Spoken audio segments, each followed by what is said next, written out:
یہ جو کعبۃ اللہ کی طرف پھرتے ہیں بہت، اور کعبہ کعبہ ہوتا ہے ہر وقت، تو کعبہ کو کعبہ کس طرح مانا؟ چہرے مصطفیٰ کے صدقے یہ کعبہ بن گیا۔ رخ یار بیت المقدس کی طرف تھا تو وہی کعبہ تھا۔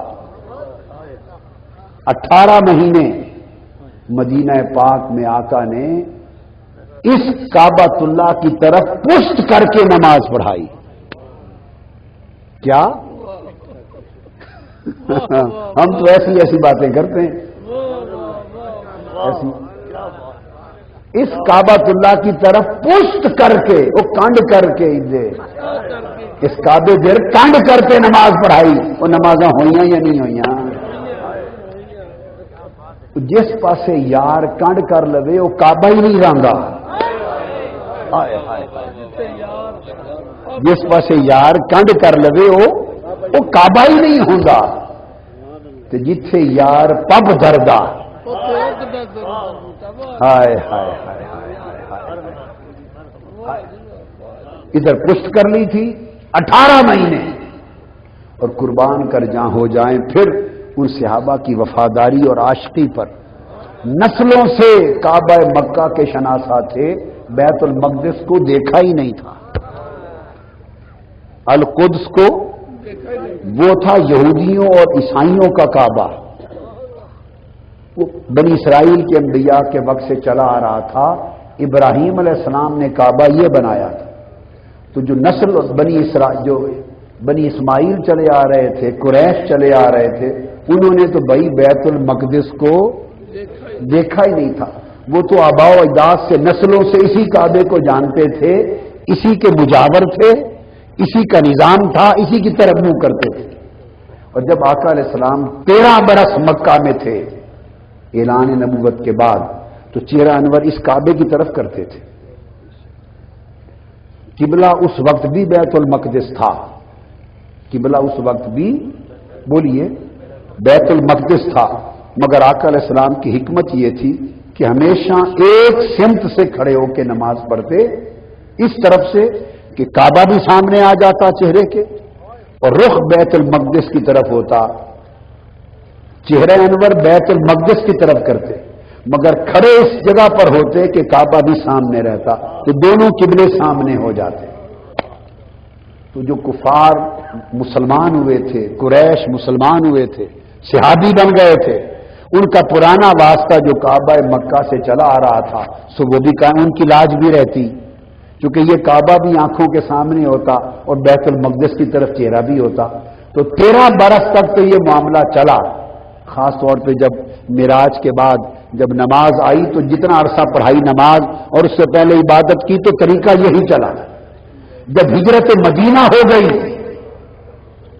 اب وہاں دونوں کو ایک سمت رکھنا ممکن نہ تھا، ایک سمجھیں مشرق کی طرف تھا، ایک مغرب کی طرف، اور مدینہ درمیان میں تھا۔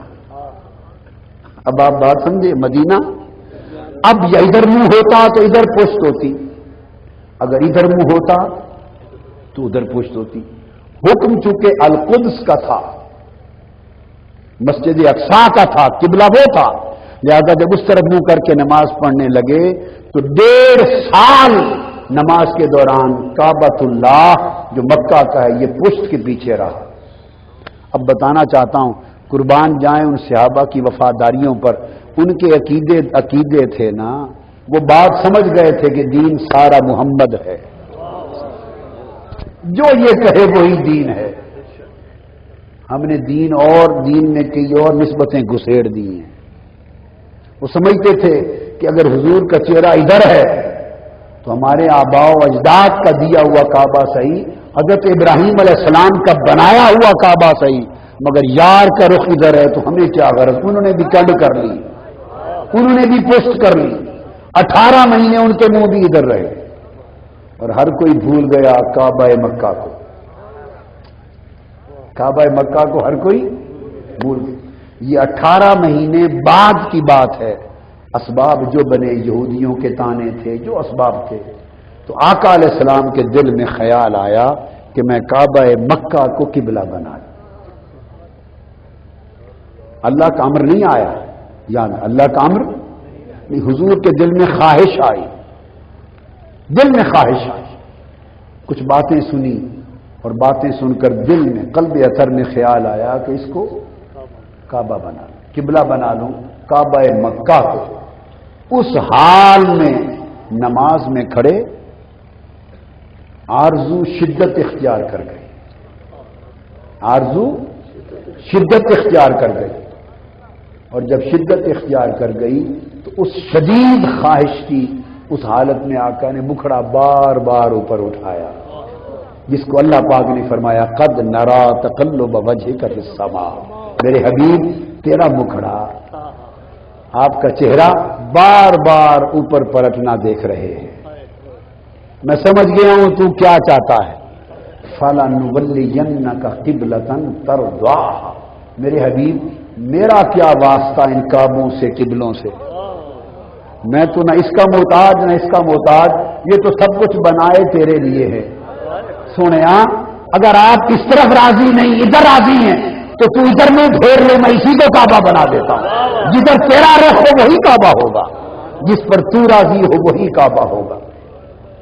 خیر، اس دوران آقا علیہ السلام نے حالت نماز میں چہرہ انور پھیر لیے۔ کیا؟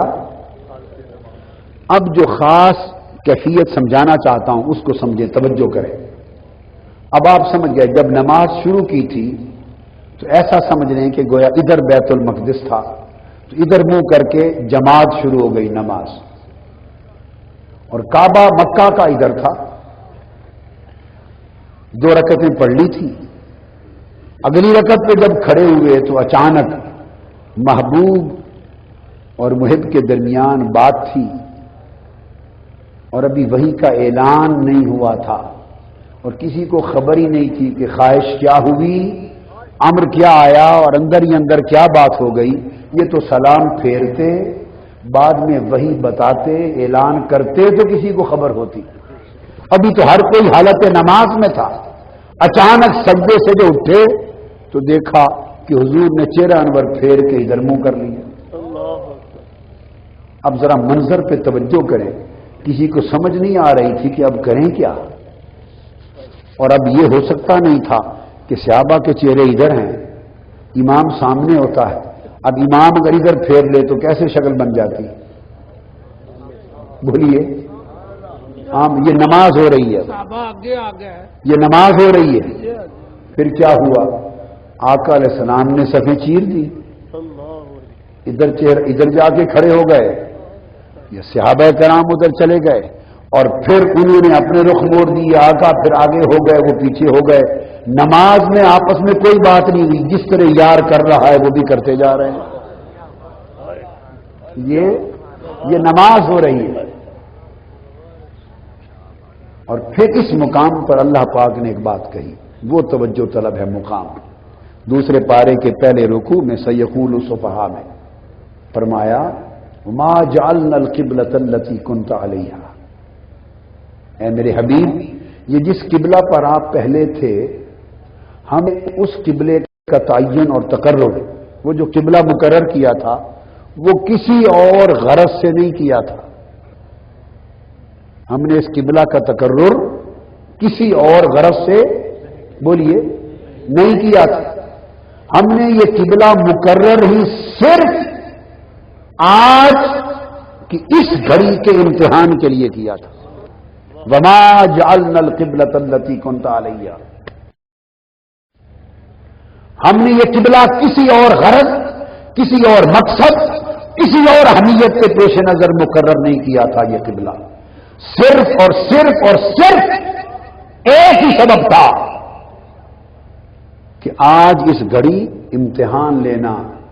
وما جعلنا القبلۃ التي كنت عليها الا لنعلم من يتبع الرسول ممن ينقلب على عقبيه، میرے حبیب اس قبلے کا تقرر صرف اس لیے کیا تھا کہ آج جب یہ گھڑی آئے کہ تیرا رخ ادھر ہو اور تیرے صحابہ کا رخ ادھر کا قبلہ کی طرف ہو، اور دونوں کے رخ جدا ہو، ادھر تو ہو ادھر قبلہ خدا ہو، ادھر تو ہو ادھر قبلہ خدا ہو.